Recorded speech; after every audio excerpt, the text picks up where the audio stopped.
झिंझिण्यांपासून त्वरित आराम मिळवा सेन्सोडाइन रॅपिड रिलीफ बरोबर। आज महाराष्ट्र सरकारचा शपथविधी होणार आहे। एक मुख्यमंत्री आणि 2 उपमुख्यमंत्री शपथविधी घेणाराची माहिती समोर येते। आपल्यासोबत शिंदेगड शिवसेनेचे प्रवक्ते आहेत संजय शिरसाट।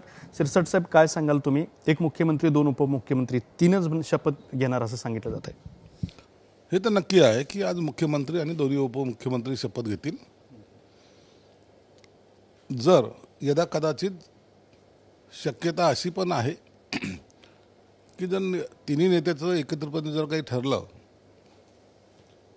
तर 1 वाजेच्या आत एखादा जर निर्णय आला तर काही मंत्री शपथ घेतील, परंतु आजच्या घडीला तरी मुख्यमंत्री आणि 2 उपमुख्यमंत्री शपथ घेतील। तुम्ही सुद्धा मंत्रिपदासाठी इच्छुक आहात, तुमच्या इतर सहकारी सुद्धा इच्छुक आहेत। त्यांना कोणाला रात्रीतून फोन आलेत का? रात्री वर्षावरती तुम्ही होता तिथं काही निरोप देण्यात आलेला आहे का? इतर मंत्र्यांना मंत्री करण्यासाठी संदर्भातली काही चर्चा झाली आहे का? नाही, अशी कोणतीही चर्चा झालेली नाही किंवा कोणाला फोन आलेला नाही। शिवसेनाच नाही तर भाजप असतील किंवा राष्ट्रवादी असेल अशा कोणत्याही आमदाराला कोणत्याही वरिष्ठ नेत्यांचे फोन गेलेले नाहीत, म्हणून त्या हालचाली चालू आहेत, त्याच्याबद्दलची बोलणी चालू आहेत किंवा काही आमदाराला सिग्नल दिला आहे असं काहीच कारण नाही आहे। म्हणून जेव्हा ते बोलवणं येतील त्या टायमाला निश्चित त्या टायमाला निर्णय होण्याच्या प्रक्रियेजवळ येतील त्या टायमाला असे फोन जात असतात, म्हणून आतापर्यंतही कुणाला फोन गेलेला नाही। याचा अर्थच आता आहे की 3 लोक शपथविधी घेतील, परंतु जर काही घडलंच तर सांगता येत नाही, त्याची शक्यतासुद्धा नाकारतासुद्धा येत नाही। समजा आज जर काही इतर मंत्र्यांचा शपथविधी नाही झाला तर अधिवेशनाच्या आधी होऊ शकतो असं सांगितलं जात आहे, तर अधिवेशनाच्या आधी अर्थात किती तारखेपर्यंत इतर मंत्र्यांचा किंवा मंत्रिमंडळाचा विस्तार होऊ शकतो? मंत्रिमंडळाचा विस्तार हा 12 किंवा 13 तारखेच्या आसपास होऊ शकतो। डिसेंबर 12 किंवा 13, कारण की अधिवेशन सुरू होतंय 16ला, त्यापूर्वी हा शपथविधी होणं गरजेचं असतो। मग प्रत्येकाकडे खाते वाटप आहे, ते खाते समजणे वगैरे हा सर्व याला जो काही कालावधी लागतो त्यासाठी माझ्या अंदाजाने, म्हणजे काही फिक्स नाही परंतु अंदाज असा आहे की 12-13 तारखेच्या आसपास हा शपथविधी होऊ शकतो। ही महत्त्वाची माहिती देता तुम्ही की अधिवेशनाच्या आधी अर्थात 12 किंवा 13 डिसेंबरला राज्य मंत्रिमंडळाचा विस्तार होणार। हा होऊ शकतो ना, कारण की अधिवेशन आहे पुढे तोंडावर। अधिवेशनाच्या पूर्वी हा शपथविधी निश्चित होईल। आज जर झाला इतर मंत्र्याचा झाला नाही तर हा करणं हे गरजेचं असतं। 7, 8, 9 हे 3 दिवस अधिवेशन आहे। या अधिवेशनानंतर मग मंत्रिमंडळाचा विस्तार आणि अधिवेशन हा एकमेव जो पॅच आहे तो त्या दिवशी संपूर्ण अंमलात आणण्यात येईल।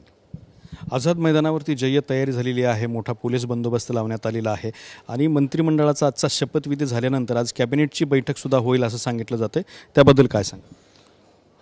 आज कॅबिनेटची बैठक तर होणारच आहे। शपथविधी झाल्यानंतर ही बैठक हा एक अलिखित नियमच आहे। संध्याकाळी बैठक घेणे, ठराव मांडणे आणि कधी राज्याच्या हिताची एखादी घोषणा करणे हा मंत्रिमंडळाचा पायंडा आहे आणि म्हणून आज कॅबिनेटची बैठकही होईल आणि त्यामध्ये काय नेमकं महाराष्ट्राला आम्ही देणार आहोत याबाबतच्या सूतोवाच केल्या जाईल। संजय राऊतांनी प्रतिक्रिया दिली आहे, फडणवीसांना शुभेच्छा दिल्यात आणि ते म्हणतात की राज्य काळजीपूर्वक सांभाळण्याची आणि सुरक्षित ठेवण्याची अपेक्षा व्यक्त केली। आम्ही राज्य काळजीपूर्वक आणि सुरक्षित निश्चित ठेवू, फक्त तुम्ही गोंधळ घालू नका किंवा इतरांची माती भडकावण्याचा प्रयत्न करू नका। हे राज्य सर्वांचं आहे, आपण सर्वांनी मिळून हे चांगल्या पद्धतीने पुढे घेऊन जाण्याची जबाबदारी जशी सत्ताधाऱ्याची आहे तशी विरोधकांची आहे आणि त्याला ते सहकार्य करतील अशा अपेक्षा यांच्याकडून ठेवायला हरकत नाही। एकनाथ शिंदेंबद्दल त्यांचं वक्तव्य आहे की दिल्लीशी पंगा घेण्याची त्यांची हिंमत नाही। आम्ही कुणाशी पंगा घ्यायचा कुणाशी नाही घ्यायचा हे निर्णय आम्ही स्वतः घेत असतो। आम्हाला निर्णय घेताना असा ज्याला म्हणतात की कमजोर किंवा हतबलता नसते आमच्यामध्ये। आम्ही निर्णय घेतो त्या टायमाला निर्णय घेतो, म्हणून दिल्ली शहराचे आमचे असलेले चांगले संबंध आहेत। प्रत्येकाशी संबंध बिघडवल्यानंतर काय घडतं हे उबाठाला चांगल्या प्रकारे माहिती आहे, म्हणून आज त्यांना कोणीही जवळ करायला तयार नाही, हे त्याचं मिळालेलं फळ आहे। ते मराठी भाषेवरून आता भाजपचं सरकार आलं आहे, अभी मारवाडी चलेगा असं एक व्यापाऱ्याने म्हटलं होतं, तर त्याच्यावरती खूप मोठ्या प्रमाणात चर्चा आहे। संजय राऊत म्हणतात की हा प्रकार आता मराठी माणसांनी पाहावा। असं नाही होत कधीच, हे सरकार आहे। मग देशामध्ये केंद्रामध्ये मोदी साहेब आहेत, मग तिथं काही मारवाडी चालते का? अमित शहा गृहमंत्री, मग तिथं मारवाडी चालते का? राज्य चालवणं वेगळं, नेतृत्व करणं वेगळं. आणि म्हणून यामध्ये आता मुख्यमंत्री कोण आहे? मराठी माणूसच आहे ना. दोन्ही उपमुख्यमंत्री कोण आहे? मराठी माणसंच आहेत ना. आणि मग असं बकवास बोलून स्टेटमेंट देऊन आणि आता हे चालेल आता ते चालेल असं नसतं. सगळ्याला आपल्या स्टेटचा किंवा राज्याचा अभिमान असतो आणि त्या अभिमान हा बाळगलाच पाहिजे. माझा महाराष्ट्र पाहिलं, माझ्या महाराष्ट्राला चांगलं दिशा द्यायचं काम या नेत्यांचं आहे. म्हणून आम्ही बाकी गोष्टीवर हे चर्चा करत नाहीत, परंतु हा महाराष्ट्र प्रगतीकडे कसा जाईल याचं निश्चितच हे तिघही मिळून एक चांगला भक्कम राज्य कसं चालेल याकडे यांचं लक्ष असणार आहे. अजित पवारांबद्दल एक चर्चा आहे की ते 6व्या वेळेला उपमुख्यमंत्री म्हणून शपथ घेत आहेत. त्यांच्या आयुष्यातली ती किमान 15 ते 20 वर्ष होतील आता की जे कायम उपमुख्यमंत्री आहेत आणि आत्ता परत एकदा शपथविधी घेत आहेत. ते अजितदादाचा हाही एक रेकॉर्ड आहे ना.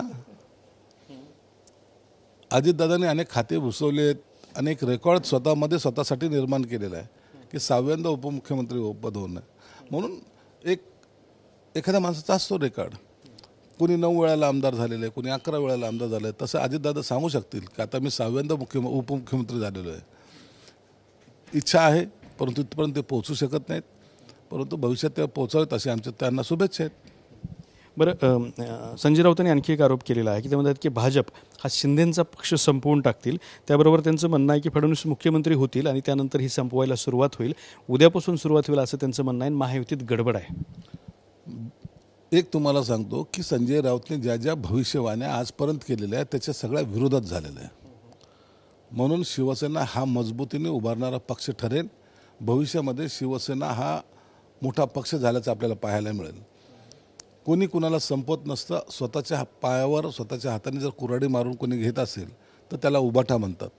म्हणून आम्ही तसं करणार नाही. आम्ही आमचं पक्षाचे ध्येय धोरणं जे शिवसेना प्रमुखाला अभिप्रेत आहेत ते घेऊन चालल्यामुळं आमचा पक्ष निश्चितच भविष्यामध्ये आणखीन मोठी कामगिरी करेल. त्यांचं म्हणणं आहे की एकनाथ शिंदे 100% उपमुख्यमंत्री पदाची शपथ घेतील. 100% काय 200% घेऊ द्या ना, त्यात अडचण काय? यासाठी तुमच्यासारख्या ज्योतिषाची गरजही नाही. आम्ही स्वतः उपमुख्यमंत्री पदाची शपथ घ्यावी म्हणून आम्ही एकनाथ शिंदे साहेबांकडे आग्रही मागणी केलेली आहे. साहेब तुम्ही सत्तेत असा, ही आमची मागणी, त्यांची इच्छा नाही, परंतु आम्ही केलेल्या मागणीनुसार ते शपथ घेतील असा आम्हाला अंदाज आहे. तर होते संजय शिरसाट. एकनाथ शिंदे आज उपमुख्यमंत्री म्हणून शपथ घेतील असं स्पष्ट करतानाच 12 किंवा 13 तारखेला राज्य मंत्रिमंडळाचा विस्तार होईल असंही त्यांनी स्पष्ट केलं आहे. कॅमेरामन हर्षल निकमसोबत दत्ता कानवटे, TV9 मराठी, मुंबई. झिंझिण्यांपासून त्वरित आराम मिळवा सेन्सोडाइन रॅपिड रिलीफ बरोबर.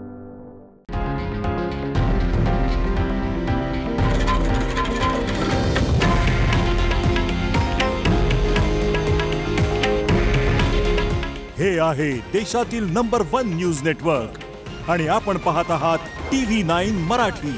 काळजी तुमची, हित महाराष्ट्राचं.